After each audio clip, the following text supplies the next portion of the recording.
Welcome to part 3 of the Cursed City Nemesis painting tutorial. I'll be painting up the Vargheists and the Necromancer. I use my usual method of priming everything black all the way around, and I do this on all the models in batch painting style. I then follow up with a white primer which I spray in the zenithal highlight fashion at a 30-degree angle all the way around each model. The first area I'm going to paint are the Vargheists' wings. It's a bit too tight a fit for airbrushing, so I'm going to use a regular broad brush. I'll be using two Army Painter speed paints, Slaughter Red on the top of the wings and Hardened Leather on the bottom, and in between a 50-50 mix. I start at the area closest to the Vargheists' arms with Slaughter Red. I apply the 50-50 mix in the middle area. I keep all the paints fairly wet so I can blend them together. And at the end, I put hardened leather towards the ends of the wings. If you keep the paints wet, they're able to combine in the transition areas and it looks very much like you airbrushed it. The nice part about Army Painter speed paints is that they're nice and wet and are able to get into hard to reach areas like this area between the wings. I'm able to lay the paint down without much problems.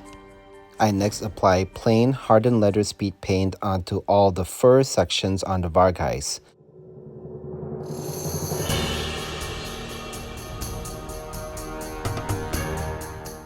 I chose Hive Dweller Purple for the robes on my Necromancer, but you can choose whatever color you want.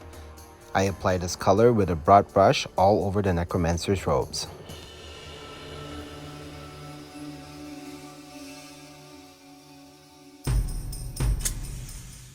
I use some leftover hardened leather and I paint the Necromancer's staff with it.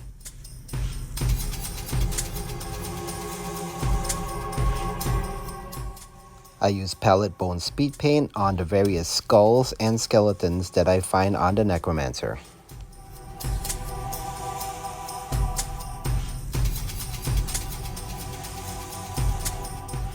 I then switch to grim black speed paint, and this goes on the Necromancer's hair and his boots. For the dirt at the feet of the Necromancer, I use some Gravelord Grey and I apply it onto all the rubble. I use some leftover Slaughter Red on the book of the Necromancer and also on this little ribbon on his staff. I switch to matte white acrylic paint and I apply this onto all the areas that I had overbrushed with my speed paints. Mainly I do this on the spines of the wings and also to touch up areas that I did not want any speed paint on. For the pale flesh of the Vargheists and Necromancer, I apply flesh wash directly onto the white areas of each model. This is the same approach that I use for all the vampires in my Cursed City set, and it gives them a nice undead appearance.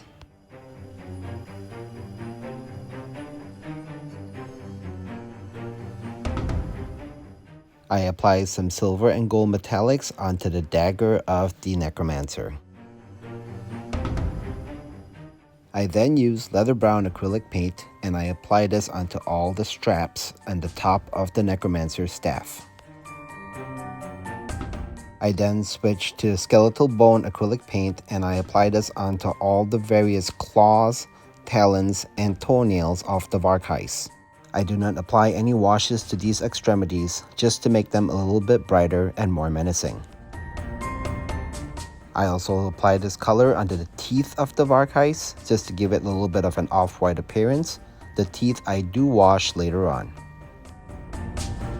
Speaking of washes, I then use Strong Tone, which I apply onto the straps on top of the Necromancer's staff. I also apply it on the pages of the Necromancer's book. And in order to give a little bit more definition to the Vargheists' teeth, I apply wash in only this area on the Vargheists. I use Army Painter's Glistening Blood Effects paint and I pull this into the eye sockets of the Vargheists.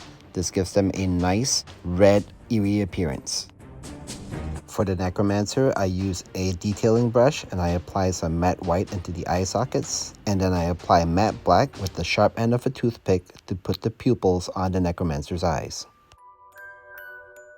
I then base all the models with a simple treatment of Elmer's glue brushed in with an old brush onto the base and then applying flocking or basing material onto the Elmer's glue.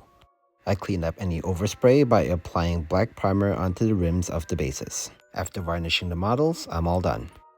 I hope you enjoyed this and this series of videos on how to paint up the miniatures for Cursed City Nemesis and the Soulblight Gravelords.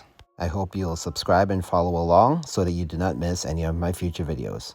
Happy hobbying!